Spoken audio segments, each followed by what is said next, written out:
ዛሬ 8ኛ ዓመትም በትረ መንግስቱን የተቆጣጠረው ለሁለት ዓመታትም በሰሜን ኢትዮጵያ በትግራይ በአማራና በአፋር ክልሎችም ደም አፋሳሽም እና አውዳሚ ጦርነትም ያስተናገደው በአማራና በኦሮሚያ ክልሎችም ዛሬም ጦርነት ውስጥ የሚገኘው ከጎረቤትም ኤርትራና ከሱዳን ጋርም ውጥረቱ ያየለው የጠቅላይ ሚኒስትር አብይ አህመድ አገዛዝም ኢትዮጵያ ይህንን ሁሉ መዓትና ውድመትም ተሻግራ አድጋለችም ተመንድጋለች ወደፊትም ብሩህ ተስፋ አላት ቢልም በርካታ ኢትዮጵያን ውስጣይና ውጫይ ችግራቸው ተዳምሮ የአብዛኛው ኢትዮጵያዊ ኑሮም ከድጡ ወደ ማጡ እንደሆነ በአንድ ወቅትም የኩራት መግለጫ የነበሩ የሕክምና ባለሙያዎች የቀለም አባቶች መምህራን ሳይቀሩ በባዶ ሆድም እንዴትም ህይወት እንታደጋለን ተተኪ ትውልድስ እንዴት እናፈራለን የሚሉም ጥያቄዎችን በጋሃድም ሲጠይቁም ተስተውሏል። እንኳን ዘንቦብሽም እንዲሉም ለወትሮ ለህገወጥ ንግድ ለሙስና ለስርቆት የተጋለጠው የኢትዮጵያ የነዳጅ አቅርቦትም የመካከለኛው ምስራቅ ጦርነትን ተከትሎ በተፈጠረው የነዳጅ አቅርቦትም ሰንሰለትም መቆራረጥ የተነሳ በርካታ የመኪና አሽከርካሪዎችም ምናልባትም ነገ አዲስ ዜና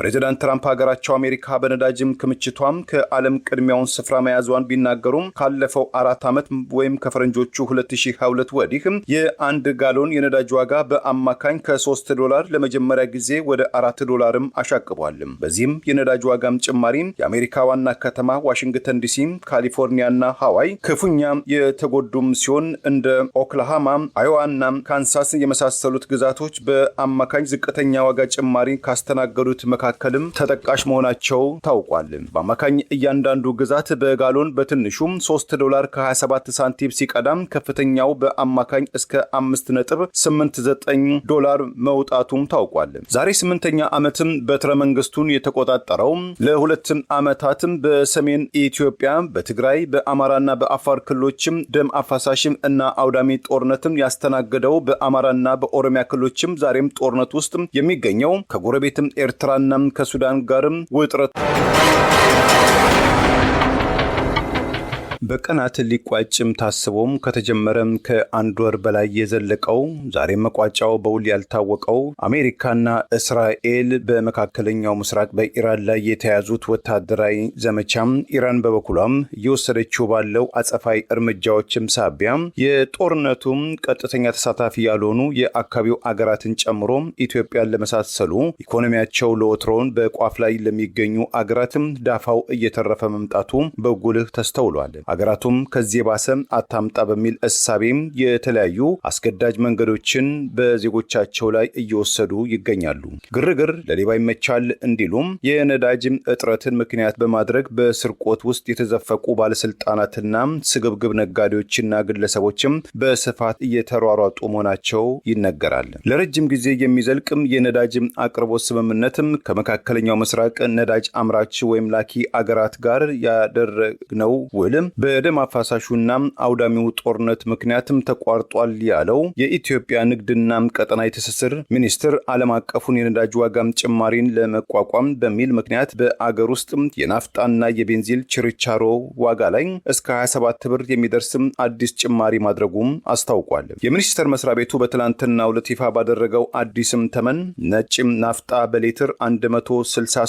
$160.68፣ ቤንዚል በሌትር $142 ከ41 ሳንቲም እንዲሸጥም መወሰኑን አስታውቋል። የመጋቢት ወር በገባ ብቻ ለሁለተኛ ጊዜ በተከለሰው የነዳጅ የመሸጫ ዋጋም ክለሳም በቀድሞው የችርቻሮ የመሸጫ ዋጋ ማስተካከያ እስከ $17 የሚደርስ ጭማሪም ተደርጎበት ሲሆን አዲሱ የችርቻሮ መሸጫ ዋጋ የተጨመረው የንግድና ቀጠናዊ ትስስር ሚኒስትሩ ዶክተር ካሳሁን ጎፌ የሆርሙዝ ወሽመጥ በመዘጋቱ በገዢ ሀገራትና አቅራቢዎችም የነበረው ውል ከ180,000 ሜትሪክ ቶን በላይ ነዳጅን ለኢትዮጵያን ተጠቃሚዎች ማቅረብ እንደማይችሉ ካስታወቁም 24 ሰዓት ባልሞላ ጊዜ ውስጥ መሆኑ የነገሮች ተለዋዋጭነትን አመላክቷል። መንግስት ነዳጅም እየሸጠ ያለው ነጭ ናፍጣም ላይ በሌትር $95፣ ቤንዚን ላይ $42 በመደጎም በየወሩ መንግስት ለነዳጅም ከ15 እስከ $20 ቢሊዮን የሚደርስ ድጎማ እያደረገ ነው ያሉት ሚኒስትሩ የአገር ውስጥ አቅርቦትን በተመለከተም የቤንዚል አቅርቦት በፊት ከነበረው ጋር የሚመጣጠን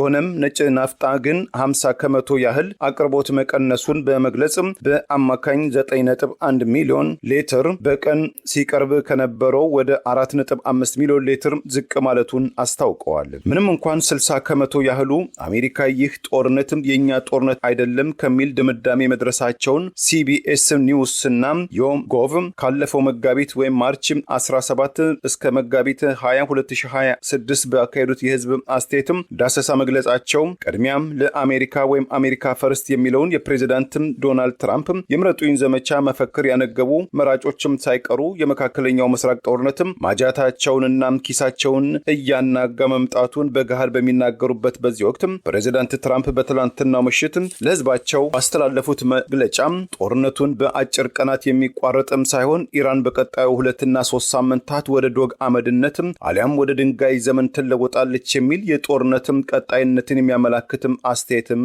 ሰንዝረዋል።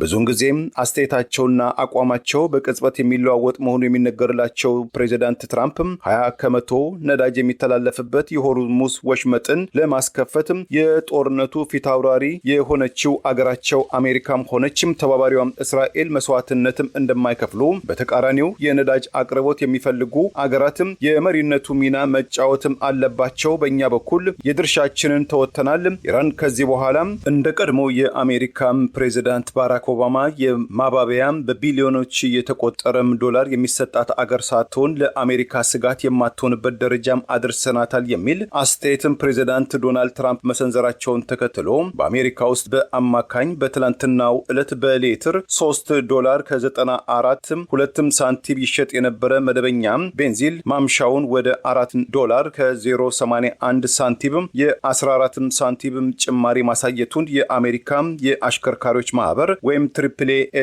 አስታውቋል። ፕሬዚዳንት ትራምፕ ሀገራቸው አሜሪካ በነዳጅም ክምችቷም ከዓለም ቅድሚያውን ስፍራ መያዟን ቢናገሩም ካለፈው 4 ዓመት ወይም ከፈረንጆቹ 2022 ወዲህ የአንድ ጋሎን የነዳጅ ዋጋ በአማካኝ $3 ለመጀመሪያ ጊዜ ወደ $4 አሻቅቧል። በዚህም የነዳጅ ዋጋም ጭማሪ የአሜሪካ ዋና ከተማ ዋሽንግተን ዲሲ፣ ካሊፎርኒያና ሃዋይ ክፉኛ የተጎዱም ሲሆን እንደ ኦክላሃማ፣ አዮዋና ካንሳስ የመሳሰሉት ግዛቶች በአማካኝ ዝቅተኛ ዋጋ ጭማሪ ካስተናገዱት መካከልም ተጠቃሽ መሆናቸው ታውቋል። በአማካኝ እያንዳንዱ ግዛት በጋሎን በትንሹም $3.27 ሳንቲም ሲቀዳም ከፍተኛው በአማካኝ እስከ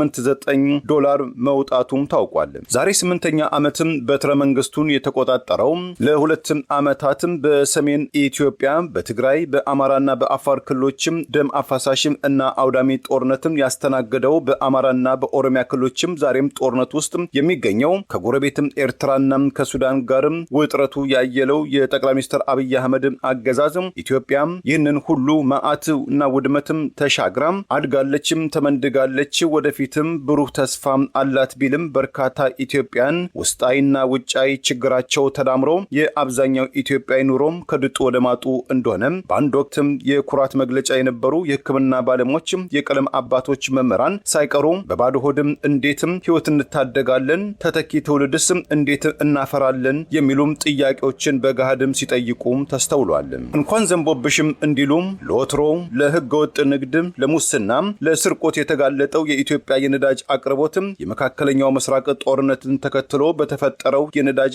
አቅርቦትም ሰንሰለትም መቆራረጥ የተነሳ በርካታ የመኪና አሽከርካሪዎችም ምናልባትም ነገ አዲስ ዜና እንሰማ ይሆናል በማለትም ገንዘብ እያላቸው ነዳጅ አቅርቦት በመቀነሱ ወይም በመቋረጡ በአዲስ አበባ ውስጥ ከአንዳንድ የነዳጅ ማደያ አካባቢም ለቀናትም የዘለቀ የመኪና ወረፋ ለማድረግ ምሽትናም ቀኑን በማደያዎቹ አካባቢ በመቆም እየተቸገሩ እንደሆነ ዓለም አቀፍ የመገናኛ ብዙሃናትን ዋቢ አድርገን በቅርቡ መዘገባችን ይታወሳል። የንግድና ቀጠናዊ ትስስር ሚኒስትሩ ዶክተር ካሳሁን ለፓርላማም ቀርበው ለህዝብ እንደራሴዎች የንግድና የቱሪዝም ጉዳዮችን ቋሚ ኮሚቴ በትላንትናው ዕለት 8 ወራትም ሪፖርት ባቀረቡበት መድረክ ላይ የህገወጥ ነዳጅ ግብይትን መቆጣጠር እጅግ አስቸጋሪ ደረጃ ላይ መድረሱን ገልጸዋል። ይህንንም ችግር ለመቆጣጠር ገፊ ከሆኑት ምክንያቶች መካከል በስም ያልጠቀሷቸው ነገር ግን የመንግስት አካላትና አንዳንድ የማደያ ባለቤቶች በህገወጥ ዝርፊያ ውስጥ ተሳታፊ መሆናቸውን ሚኒስትሩም ጠቁመዋል። በቢሊዮኖች የሚቆጠር ብር ይገኝበታል ያሉት የህገወጡ የነዳጅ ዝውውርና ድብብቆሽ ሰንሰለት ጋር በተያያዘ በቁጥጥር ስር ከዋሉት አብዛኞቹ ህጋዊ ሽፋን በመጠቀም ሲንቀሳቀሱ የነበሩ እንደሆነ እነዚህም ተጠርጣሪዎችም ጥቅማችን ተነክቶብናል በሚል የሙስና የስርቆት ፍልሚያ ውስጥ መግባታቸውን ሚኒስትሩም ገልጸዋል። በዚህ ስርቆት ወንጀል ከተጠረጠሩት መካከል 17 የፖሊስ አዛዦችና ኃላፊዎች እንዲሁም የፌዴራልና የክልል ባለስልጣናትን ጨምሮ 658 ሰዎች በቁጥጥር ስር የዋሉ ቢሆንም ከ720 ሺህ ሊትር በላይ ህገወጥ ነዳጅ በቁጥጥር ስር ውሎ ወደ መንግስት እጅ ቢመለስም በቀጣይነትም ችግሩን ለመቅረፍም ከክልል ፖሊስ ከኮሚሽኖችና ከብሔራዊ መረጃና ደህንነት ከፌዴራል ፖሊስ የተውጣጣ ግብረ ኃይል ተቋቁሞ ስራውን መስራት መጀመሩን ሚኒስትሩ ገልጸዋል። ለመካከለኛው ምስራቅ፣ ለአፍሪካም፣ ለአውሮፓና ለኤሲያም አገራት የደም ስር የሆነው የሆርሙዝ ወሽመጥ በጦርነት ቀጠና ውስጥ መግባቱ ብቻም ሳይሆን ነዳጅም አምራች የሆኑ በርካታ የመካከለኛው ምስራቅ አገራት ነዳጅ ማምረት አሊያም መሸጥ በማቆማቸው ተስፋቸውን በእነዚህ አገራት ላይ የጣሉ እንደ ኢትዮጵያ የመሳሰሉ ሸማች አገራት በነዳጅ አቅርቦት ላይ ብቻም ሳይሆን በሌሎችም ሸቀጦችና የንግድ ዕቃዎች ዋጋ ላይም ከፍተኛ ጭማሪ እየተከሰተባቸው መምጣቱም ታውቋል። ከህገወጥ የነዳጅም ሽያጭና አቅርቦት ጋርም በከፍተኛ ሙስና ጋር በተያያዘ የተጠረጠሩ የኢትዮጵያ ፔትሮሊየም አቅርቦት ኢንተርፕራይዝ በእንግሊዝኛው ምህጻረ ቃል ኢፒሲኢ ዋና ኃላፊው እስማኤል አለም ምህረቱ፣ የኢትዮጵያ ፔትሮሊየምና ኢነርጂ ባለስልጣን ምክትል ዳይሬክተሩ ዲባራ ፉፋ ጨምሮ 14 ከፍተኛ የመንግስት ባለስልጣናት ባለፈው ሐምሌ ወር ውስጥ ብቻ በሚሊዮኖች ሊትር የተገመተ ነዳጅ የጫኑ 68 የነዳጅ ጫኝ መኪናዎችን በጠራራ ፀሐይ መስተወራቸውን ተከትሎ በህዝብና በመንግስት ሀብት ላይ ውንብድና ፈጽመዋል፣ ሰው ሰራሽ የነዳጅ እጥረትም ፈጥረዋል በሚል ክስም በፌዴራሉ አቃቢ ህግም ቀርቦባቸው ጉዳያቸው ይገኛል። እንደ ከሳሽ አቃቢ ህግም የክስ ፋይል እነዚህ ተጠርጣሪዎችም ለ800 ተቋማትም ህጋዊ ፍቃድ የሌለውን ይሁንታ በመስጠትም ገደብ የለሽ የነዳጅ አቅርቦትም ተደራሽነት እንዲኖራቸው አድርገዋል። በሌላ በኩል ህጋዊ የሆኑ የነዳጅ ማደያዎችም ጠብታ ነዳጅ አጥተው ተገልጋዮችም ለረጅም ወረፋም ሲጋለጡ ከ2.6 ቢሊዮን ብር በላይ የሚያወጣ ነዳጅ ባለፈው ጥርና የካቲት ወር ውስጥ ብቻ በህገወጥ ሰንሰለት አማካኝነትም በኮንትራባንድም ተሸጧል። ይህም የነዳጅ መሸጫም ጣቢያዎችም በዘመናዊው የዲጂታል አከፋፈል መንገድ ብቻ መሸጥም አለባቸው የሚለውን አስገዳጅ መመሪያን በመተላለፍ የተወሰኑ ወገኖችም የአቋራጭ ብልጽግናው መንገድን ተቆጣጥረውታል ሲል አቃቢ ህግም ከሷል።